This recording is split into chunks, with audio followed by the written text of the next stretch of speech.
John Cage. Now, you might think that it is difficult. It is difficult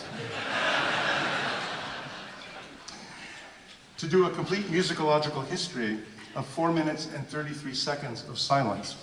But in fact, the history of this piece is as fascinating as that of any Brahms symphony.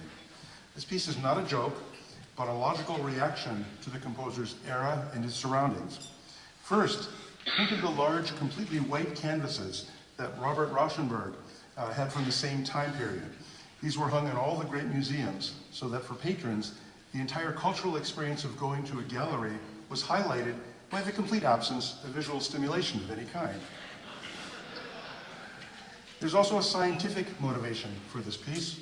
John Cage was interested in the concept of absolute silence. Shortly before writing this, he went to Harvard and spent some time in an anechoic chamber, which you may know is a space designed to absorb any sounds and create perfect silence.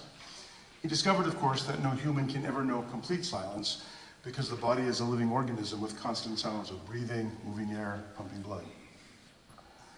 Also, this work was inspired by jukeboxes. Cage was on tour quite a bit and not very well off at this time, so he found himself eating in fast food diners almost every night. He was bombarded incessantly by honky-tonk and bad crooners wailing from the jukeboxes at every booth. Why 4 minutes and 33 seconds? Because this was the maximum length of music that could be recorded on the new 45 RPM records.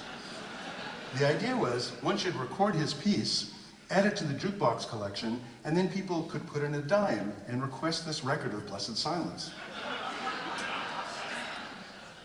My absolute favorite reaction is that of the famous pianist Glenn Gould, who in his concerts occasionally channeled Herr Dr. Professor Karl-Heinz Klopfeiser and his extensive research on silence. His findings were released quietly.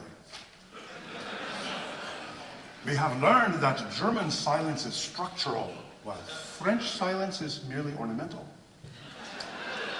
And so I have to add, therefore, American silence is rugged and individualistic. Okay, we will perform the finale, which is labeled 1 minute, 40 seconds. And by the way, this piece was premiered in 1952 in, some of you know, of course, Woodstock, New York.